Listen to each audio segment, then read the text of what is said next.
Hello everyone. As most of the you people are preparing for Secretariat Assistant course exams, so it becomes very important to know each and every part of the syllabus as well as the content that is required to be prepared. But problem ऐसी है कि हमारे पास time भी कम है और जिस तरह से हम प्रिपेयर कर रहे हैं शॉर्ट में अगर हम प्रिपेयर करेंगे तो जब हम लिखने की बारी आएगी तो वहाँ पे हमारे पास बहुत कम कंटेंट जो अवेलेबल हमारे माइंड में होगा। तो बेटर है कि हम इस तरह से प्रिपेयर करें कि जो हमने एक बार पढ़ लिया वो हमें उसी वक्त हमें याद रह जाए, चाहे उसका हमें 70% भी याद रहे तब भी हम कुछ लिखने के लायक बन जाएं एग्ज़ाम में, तो ताकि हम अपना एग्ज़ाम पास कर सकें। लेकिन अगर हमने सिर्फ ऊपर ऊपर से पढ़ के गए होंगे तो हमारे लिए इतना ईजी नहीं है कि हम ये जो सब सारा सिलेबस हमारे पास है तो हम उसको एक तो इतने कम टाइम में उसको जल्दी से ग्रैस्प कर सकें, पढ़ सकें, याद रख सकें माइंड में और फिर हम उसको एक प्रॉपर वे में एग्ज़ाम में लिख सकें। लेकिन अगर हमें यही सिलेबस यही कंटेंट हमें एक प्रॉपर वे में लिखा हुआ एक इन the form of lecture in the form of PDF हमें मिल जाता है तो हमारे लिए बहुत इजी हो जाएगा कि हम अपने ऑफिस को अटेंड करते हुए और उसके साथ साथ बाकी घर के अपने पर्सनल काम करते हुए हम अपना एग्ज़ाम की भी तैयारी कर सकें। So in this record I have prepared paper 6 of the Secretariat Assistant course, part of which is Constitution of India and its salient features.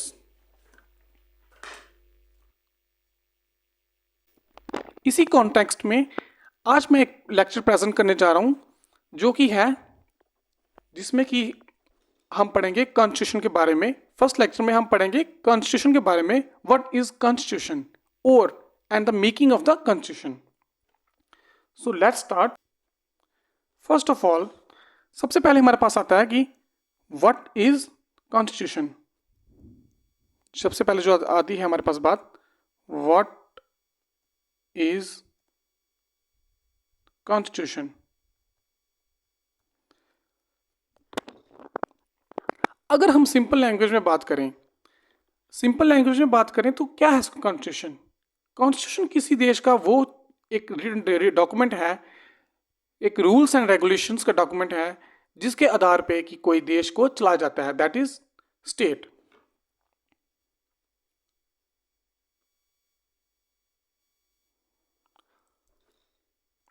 First thing that we have to study is what is constitution. What is constitution? A constitution is the rule book for a state. जो constitution है वो किसी state की एक rule book है, rules and regulations की। Rules and regulations, that is a keyword that is most important to be required to be written in the exam. A constitution is the rule book for a state. It sets out fundamental practices by which the state is governed. कि ये एक fundamental principles का set है। Fundamental क्या हो गया? Fundamental is the basic thing. Fundamental meaning क्या होता है? एक ऐसी बेसिक थिंग जो किसी चीज़ का बेस होता है जिसके आधार पे कि हम किसी काम को करते हैं। तो वो आधार क्या है? वो आधार है कि हमें किस तरह से हम स्टेट को गवर्न करना है। That is the basic thing that is required in the constitution. It sets out the fundamental principles by which the state is governed.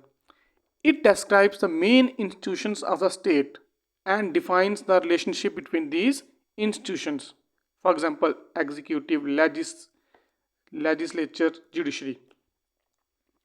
जैसा कि ये क्या करता है कि जो कॉन्स्टिट्यूशन है उसमें दिया गया होता है स्टेट के जो डिफरेंट इंस्टीट्यूशंस होते हैं, मेन 3 इंस्टीट्यूशन जो हैं, एग्जीक्यूटिव, लेजिस्लेचर, जुडिशरी, यानी कि executive body that is responsible for the execution of the laws. Legislature जैसे assembly, parliament assembly, that is legislature जो कानून बनाती है। जो जुडिशरी है, उन जुडिशरी जो हमारे कानून व्यवस्था को इंटरप्रेट करती है, उसमें अपनी जजमेंट्स देती है, दैट इज जुडिशरी। तो एग्जीक्यूटिव, लेजिस्लेचर और जुडिशरी के बीच में जो रिलेशन है वो कैसे मेंटेन होना चाहिए, क्या उनके बीच में रिलेशन है, उनकी क्या रिस्पॉन्सिबिलिटीज़ हैं, उनकी क्या राइट्स, ड्यूटीज़ जो भी हैं, ये सब क्या बताता है, ये वो सब किस में लिखा होता है, कॉन्स्टिट्यूशन में लिखा होता है। It places limits on the exercise of power, limits on the exercise of power, किसकी पावर की ये लिमिटेशंस की बात कर रहा है। फॉर एग्जांपल पार्लियामेंट, पार्लियामेंट की कुछ हदें हैं। ऐसा नहीं है कि पार्लियामेंट अपनी मर्जी से कुछ भी काम करने लग पड़ेगी, उसको वही करना है that is written in the constitution, that is in accordance with law. Here you have to use a very good term, that is in accordance with law, कि जो भी लॉ में, कानून में लिखा गया है उसी के अकॉर्डिंग जो है इसको पार्लियामेंट को उसकी पावर यूज करनी है। एग्जीक्यूटिव भी अपनी पावर को एक्सेस नहीं कर सकता। फॉर एग्जाम्पल आपके पास कोई एग्जीक्यूटिव ऑफिशियल है, फॉर एग्जाम्पल आप you have collector, deputy commissioner, तो वो क्या अपनी कुछ उसकी भी कुछ हदें हैं काम करने की, वो क्या उनसे बाहर जा सकता है? नहीं जा सकता है, क्योंकि executive is responsible to the legislature, उसको भी ऊपर किसी को जवाब देना है। तो वो अपनी, क्योंकि वो सब जो कानून के कंटेक्स्ट में बाहर वो नहीं जा सकता है। जो रूल्स रेगुलेशन जो लॉ में लिखे गए हैं, जो हमारे कॉन्स्टिट्यूशन में लिखे गए हैं, उनके बाहर वो भी नहीं जा सकता है। And that is judiciary. Third one is judiciary. Judiciary भी ऐसी है कि वो अपनी लिमिट्स के बाहर नहीं काम कर सकती। जो हमारे कॉन्स्टिट्यूशन का बेसिक स्ट्रक्चर है, जिसके अकॉर्डिंग हमारा कॉन्स्टिट्यूशन वर्क करता है, लिखा गया है, उसी के अकॉर्डिंग जुडिशरी को काम करना है और अपनी जजमेंट्स देनी है। तो अभी हम फिर से पढ़ेंगे कॉन्स्टिट्यूशन डेफिनेशन वन गो में। A constitution is the rule book for a state. It sets out the fundamental principles by which the state is governed. It describes the main institutions of the state and defines the relationship between these institutions. For example, executive, legislature, and judiciary. It places limits on the exercise of power and sets out the rights and duties of citizens. Students, ऐसा नहीं है कि आपको सिर्फ lecture पे ही depend रहना है। आपको ये पीडीएफ भी मैं लास्ट में ज़रूर प्रोवाइड करूँगा, जिससे कि आपको एग्ज़ाम के प्रिपरेशन के लिए बहुत ज़्यादा हेल्प हो जाएगी। नाउ नेक्स्ट थिंग आती है, कॉन्स्टिट्यूशन तो हो गया, पढ़ लिया हमने। अब बात आती है कि हमारा कॉन्स्टिट्यूशन बना कैसे, किस तरह से इसकी मेकिंग का जो प्रोसेस हुआ, उस सब के बारे में हम पढ़ेंगे। Now I have written it in the form of question, that is short note on making of constitution. First, 1934 की बात है, जो कॉन्स्टिट्यूशन असेंबली का जो आइडिया सबसे पहले आया था। कॉन्स्टिट्यूशन असेंबली क्या है कि जिसने कि हमारी कॉन्स्टिट्यूशन को ड्राफ्ट किया, जो एक असेंबली फ्रेम की गई थी, group of people you can say. तो उसने जो हमारा जो कॉन्स्टिट्यूशन फ्रेम किया, उस सब का जो सबसे पहले आइडिया क्या है, किसने दिया था? 1934 में एम.एन. रॉय ने। वो कौन थे? एक कम्युनिस्ट मूवमेंट इंडिया के पॉइनर थे, जिन्होंने कि कम्युनिस्ट मूवमेंट इंडिया में स्टार्ट की थी। That was M N. रॉय। लेकिन ऑफिशियली वो तो जस्ट उन्होंने एक आइडिया दिया था, लेकिन ऑफिशियली जो सबसे पहले जिन्होंने हमें ये डिमांड की first time constitution of India की कि हमारा खुद का कॉन्स्टिट्यूशन होना चाहिए, वो की 1935 में। किसने? इंडियन नेशनल कांग्रेस ने। किसने की? इंडियन नेशनल कांग्रेस ने, जो कि फर्स्ट टाइम सबसे पहले कॉन्स्टिट्यूशन असेंबली की डिमांड रखी गई थी। इसी के साथ क्या हुआ कि 1938 में जवाहरलाल नेहरू जो थे, जो हमारे फर्स्ट प्राइम मिनिस्टर रहे हैं, तो उन्होंने क्या किया कि उन्होंने डिक्लेयर किया कि कॉन्स्टिट्यूशन जो फ्री इंडिया का सबसे एक खुद का कॉन्स्टिट्यूशन होना चाहिए, जो कि बनाया जाए कॉन्स्टिट्यूशन असेंबली द्वारा, जिसमें कि कोई आउटसाइड इंटरफेरेंस ना हो। उसी के बाद 1940 में आके ब्रिटिश गवर्नमेंट ने ये डिमांड एक्सेप्ट की, जिसे हम कि अगस्त ऑफर के नाम से भी जानते हैं। मैं आपको बता दूं कि जो हम ये पढ़ रहे हैं, ज़रूरी नहीं है कि हमें सेक्रेटरी असिस्टेंट कोर्स के एग्ज़ाम के लिए ही इसमें प्रिपेयर होगा। हमें कॉन्स्टिट्यूशन के बारे में बेसिक नॉलेज भी हो जाएगी।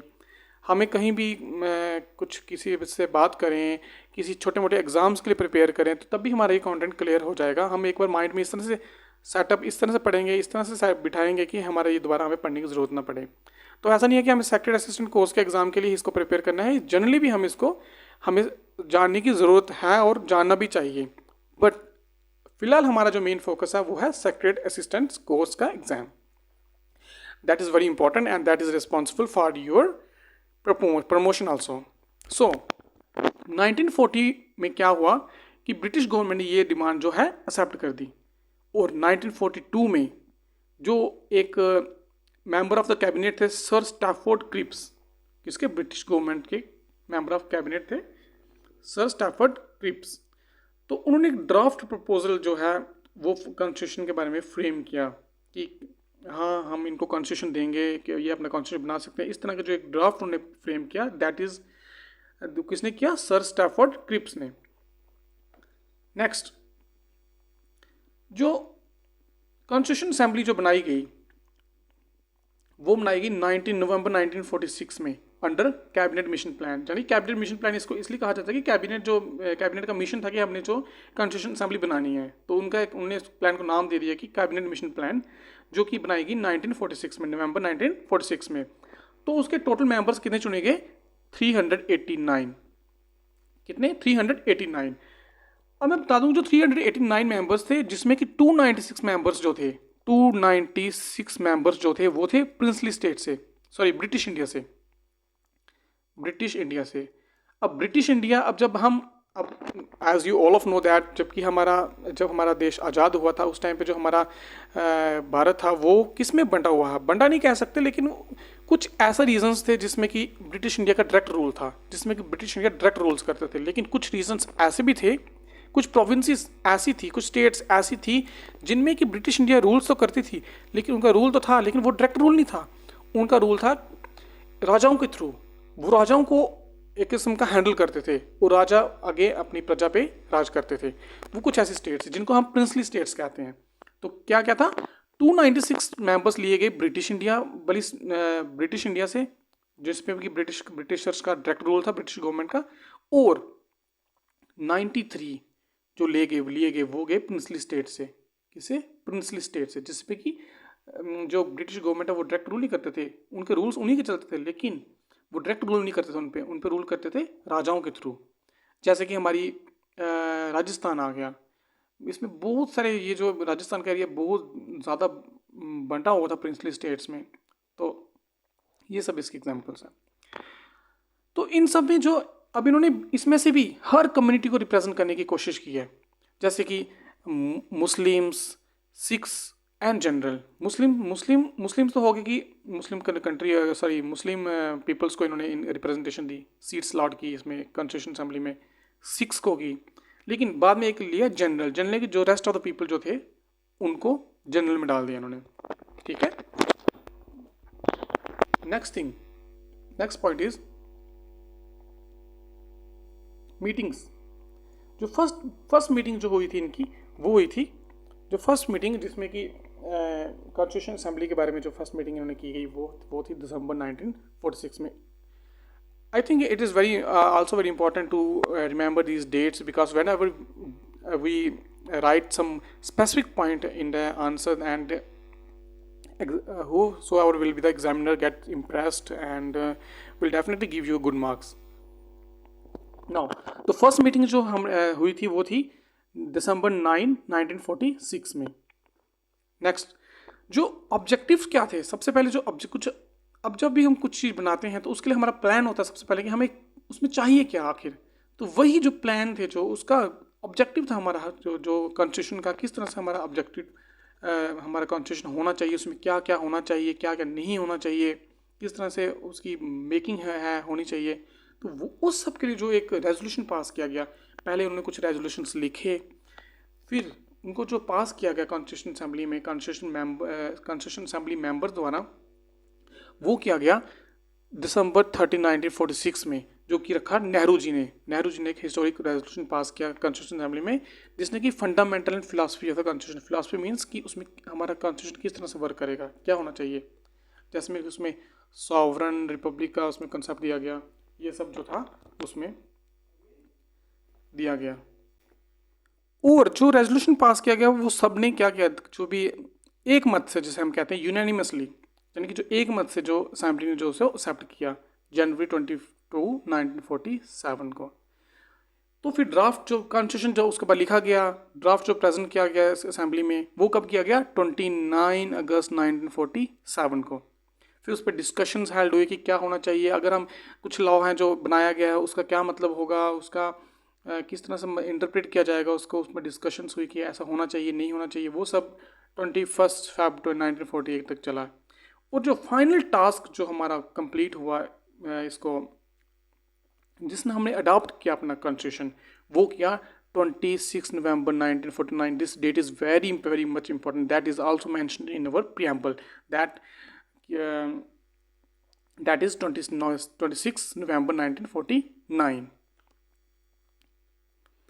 नेक्स्ट इज जो हमें टाइम कितना लिया गया इसका, टाइम जो टाइम लगा इसका हमारे कॉन्स्टिट्यूशन को बनाने में, वो लगा 2 साल 11 महीने और 18 दिन, जिसमें कि 11 सेशंस लिए गए। कितने? 11 सेशंस लिए गए।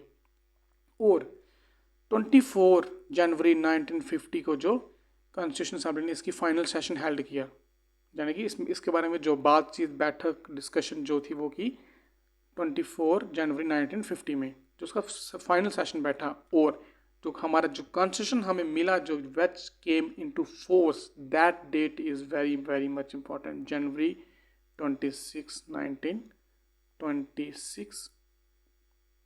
जनवरी 1950।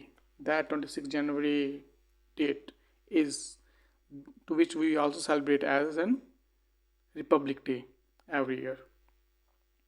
So this was the some basic things about our constitution. अब हम अगर हम जल्दी से एक बार फिर से इसको रिवाइज कर लें तो अच्छा रहेगा।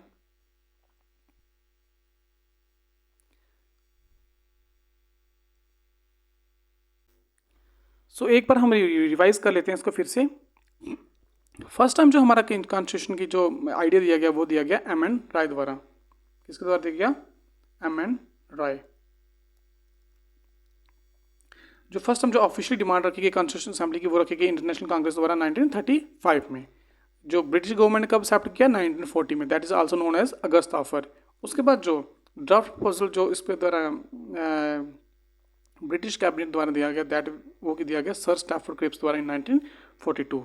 और जो हमारा कैबिनेट मिशन प्लान में जो हमारा कॉन्स्टिट्यूशन असेंबली फ्रेम की गई, वो की नवंबर 1946 में। टोटल स्टैंड कितनी थी? 389। और जिसमें से 296 सीट्स किसको दी गई? ब्रिटिश इंडिया को अलॉट की गई इसमें कॉन्स्टिट्यूशन असेंबली में, और 93 प्रिंसली स्टेट्स को। उसके बाद जो मेंबर्स थे उसके, वो किसके कहाँ से चुने गए? हर एक कम्युनिटी से चुने गए, हर एक प्रिंसली स्टेट से, हर एक ब्रिटिश इंडिया से, और उनमें भी हर एक कम्युनिटी से, Muslim, Sikhs and general includes all other communities except Muslim and Sikhs, including Hindu, Parsi, Jainism, Buddhism, all communities were included in the journal. Next is जो फर्स्ट मीटिंग ली गई, जो फर्स्ट मीटिंग कॉन्स्टिट्यूशन असेंबली की हुई वो हुई दिसंबर 9, 1946 में।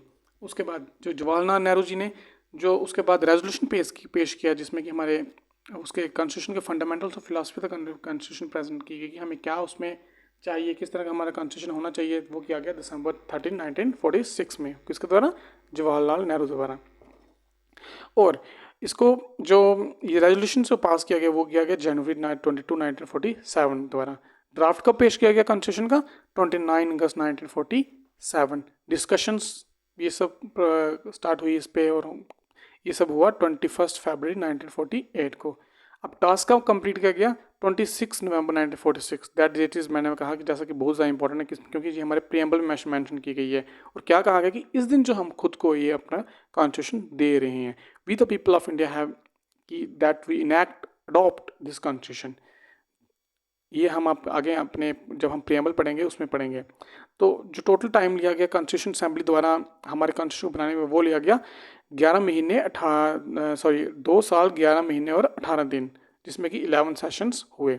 और जो हमारी इसकी लास्ट जो सेशन हुआ वो हुआ जनवरी 24, 1950 को। और हमारा जो कॉन्स्टिट्यूशन जो हमें मिला, जो हमें आया, जब जिस दिन से लागू हुआ वो हुआ 26 जनवरी 1950 को। तो ये था हमारा जो some basic things about the making of our constitution. इसी के साथ thank you so much for watching this video.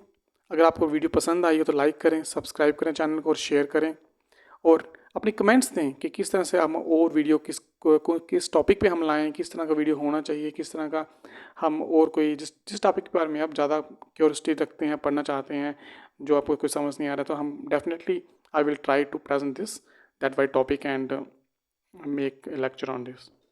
Thanks.